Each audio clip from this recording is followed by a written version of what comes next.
रहस्य की रहस्यमयी बौद्ध श्वास शक्ति। एक महाकाव्यात्मक बौद्ध कथा।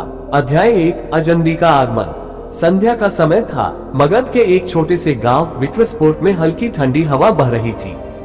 गांव के बाहरी छोर पर स्थित एक पुराने आश्रम के समीप एक अजनबी व्यक्ति आया। वह लंबा, दुबला, पतला और अति शांतचित्त प्रतीत हो रहा था।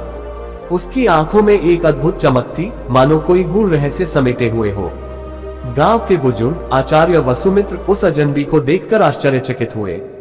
उन्होंने पूछा, आप कौन हैं और इस अंधकार में हमारे गांव में क्यों आए हैं? अजनबी ने मुस्कुराते हुए कहा, मेरा नाम सारिपुत्र है। मैं महात्मा बुद्ध का शिष्य हूँ और एक रहस्यमयी विद्या की खोज में हूँ। क्या आप मेरी सहायता कर सकते हैं? आचार्य वसुमित्र के मुख पर गंभीरता आ गई। उन्होंने कहा, यहाँ से कुछ कोस दूर एक प्राचीन गुफा है जिसे श्वास शक्ति गुहा कहा जाता है। कहते हैं कि वहाँ कोई अद्भुत ऊर्जा है, लेकिन जो भी उसे पाने गया वापस नहीं आया। अध्याय 2। गुफा की दहलीज पर। अगली सुबह सारिपुत्र ने गांव के कुछ युवाओं के साथ गुफा की ओर प्रस्थान किया। मार्ग कठिन और पहाड़ी था। जैसे जैसे वे गुफा के पास पहुंचे, हवा भारी होती गई। अंततः वे गुफा के द्वार पर पहुंचे। गुफा के द्वार पर एक शिलालेख अंकित था, जो अपने श्वास को समझेगा वही शक्ति को पाएगा। सारिपुत्र ने आंखें बंद कर ध्यान किया और एक गहरी सांस ली। एक अनोखी ऊर्जा उनके शरीर में दौड़ गई। उन्होंने समझ लिया कि यह गुफा केवल बाहरी यात्रा नहीं, बल्कि आंतरिक यात्रा का द्वार थी। अध्याय 3। अदृश्य शिक्षक। गुफा के भीतर एक प्राचीन मूर्ति थी, जिसके चारों ओर दीप जल रहे थे। अचानक एक गूंजती हुई आवाज आई, तुम कौन हो और यहाँ क्यों आए हो? सारिपुत्र ने उत्तर दिया, मैं सत्य की खोज में हूँ। मुझे इस गुफा के रहस्य को समझना है। आवाज पुनः आई, तो सुनो, ये शक्ति तुम्हारी अपनी श्वास में छिपी है। जो अपने श्वास को नियंत्रित कर सकता है, वही ब्रह्मांड की ऊर्जा को समझ सकता है। सारिपुत्र ने गहरे ध्यान में प्रवेश किया। जैसे जैसे उन्होंने अपनी श्वास को नियंत्रित किया, उनके भीतर एक अद्भुत शक्ति उत्पन्न होने लगी। उन्हें लगा कि वे किसी उच्चतर चेतना से जुड़ गए हैं। अध्याय 4। सत्य की अनुभूति। 3 दिन और 3 रातें बीत गईं। जब सारिपुत्र ध्यान से बाहर आए तो उनका चेहरा तेज से दमक रहा था। गांव लौटते ही उन्होंने आचार्य वसुमित्र से कहा, अब मैं समझ गया हूँ, शक्ति बाहर नहीं, हमारे भीतर है। जो अपनी श्वास को नियंत्रित कर लेता है, वह अपने मन को जीत सकता है, और जिसने मन को जीत लिया, वह संपूर्ण ब्रह्मांड को समझ सकता है। गांव के लोग ये सुनकर विस्मय में पड़ गए। वे भी इस शक्ति को सीखना चाहते थे। अध्याय 5। गुप्त विद्या का प्रसार। सारिपुत्र ने गांव में एक ध्यान केंद्र स्थापित किया और लोगों को अनापानसती श्वास पर ध्यान सिखाने लगे। धीरे धीरे यह विद्या पूरे मगध में फैलने लगी। समय के साथ यह ज्ञान बुद्ध तक पहुंचा। बुद्ध ने मुस्कुराते हुए कहा, सच्ची शक्ति कोई बाहरी रहस्य नहीं, बल्कि आत्मा की अनुभूति में है। जिसने अपनी श्वास को समझ लिया, उसने समस्त संसार को समझ लिया। इस प्रकार श्वास शक्ति गुहा का रहस्य कोई जादुई शक्ति नहीं था, बल्कि एक गहरी ध्यान साधना थी, जो प्रत्येक व्यक्ति को आत्मबोध और ऊर्जा प्रदान कर सकती थी। सारिपुत्र की यह यात्रा न केवल उनके लिए बल्कि संपूर्ण मानवता के लिए एक वरदान बनी, और इस प्रकार एक गुफा का रहस्य श्वास की साधना के रूप में समस्त विश्व में फैल गया। रहस्य की रहस्यमयी बौद्ध श्वास शक्ति। एक विस्तृत बौद्ध महाकाव्य। अध्याय 1। अजनबी का आगमन। संध्या का समय था। सूर्य पश्चिम दिशा में लालिमा बिखेरते हुए धीरे धीरे अस्त हो रहा था। मगध के विक्रसपुर गांव में हल्की ठंडी हवा बह रही थी और बच्चे मिट्टी में खेल रहे थे। गांव का मुख्य चौपाल खचाखच भरा था, जहां बुजुर्ग वार्तालाप में लीन थे। उसी समय गांव की सीमा पर एक अजनबी प्रकट हुआ। वह लंबा, दुबला, पतला था, परंतु उसकी आंखों में एक गहरी चमक थी। उसके चेहरे पर अनोखी शांति थी, मानो कोई दिव्य रहस्य समेटे हुए हो। गांव के बुजुर्ग आचार्य वसुमित्र उस अजनबी को देखकर चौकन्ने हो गए। उन्होंने पास आकर पूछा, आप कौन हैं और इस अंधकार में हमारे गांव में क्यों आए हैं? अजनबी ने विनम्रता से उत्तर दिया, मेरा नाम सारिपुत्र है। मैं महात्मा बुद्ध का शिष्य हूँ। मैं एक गुप्त विद्या की खोज में हूँ, जिसका रहस्य इस गांव के पास स्थित एक प्राचीन गुफा में छिपा है।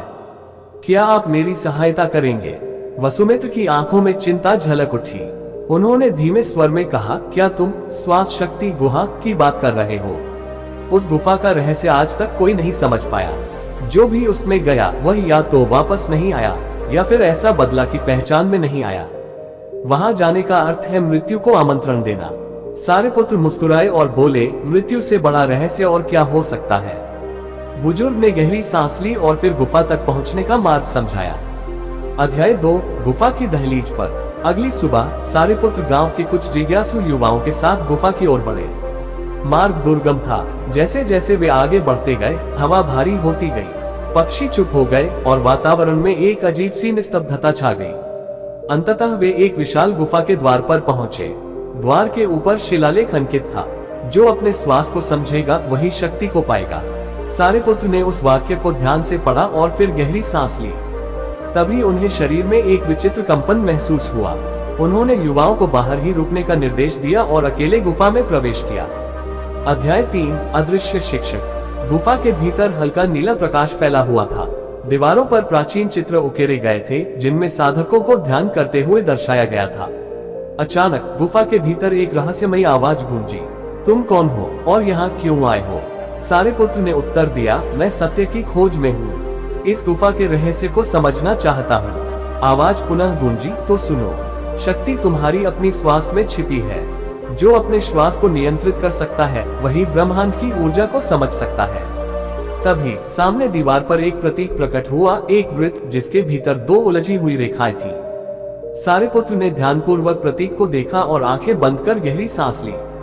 उनके भीतर एक ऊर्जा जागृत होने लगी। उन्हें महसूस हुआ कि वे अपने शरीर से परे एक असीम शांति में प्रवेश कर रहे हैं। अध्याय 4, भीतर की यात्रा। सारे पुत्र गहरी समाधि में चले गए। जैसे जैसे उन्होंने अपनी श्वास पर ध्यान केंद्रित किया, उनकी चेतना एक नए स्तर पर पहुंचने लगी। अचानक उन्हें अनुभव हुआ कि वे अपने शरीर से बाहर निकल रहे हैं। वे अपने भूत, भविष्य और वर्तमान को एक साथ देख सकते थे।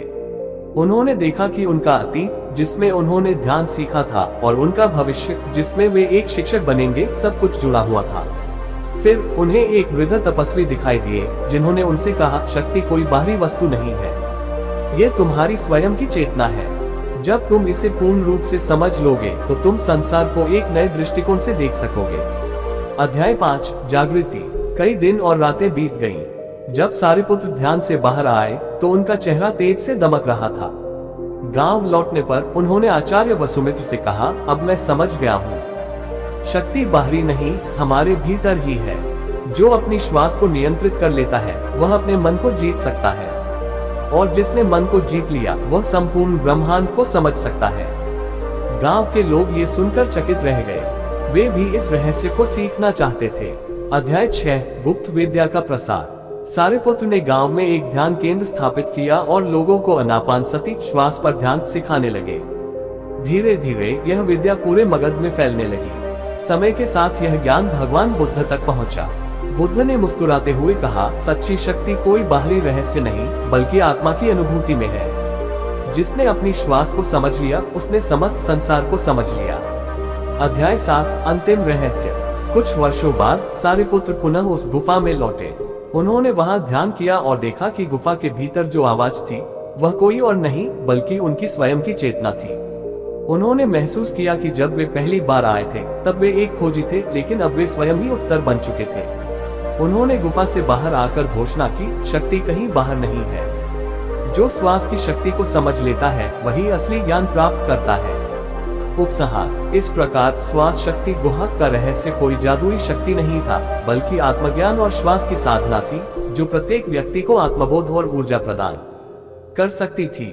सारे पुत्र की यह यात्रा न केवल उनके लिए बल्कि समस्त मानवता के लिए एक अमूल्य उपहार बन गई। और इस तरह एक गुफा का रहस्य ध्यान की साधना के रूप में संपूर्ण विश्व में फैल गया।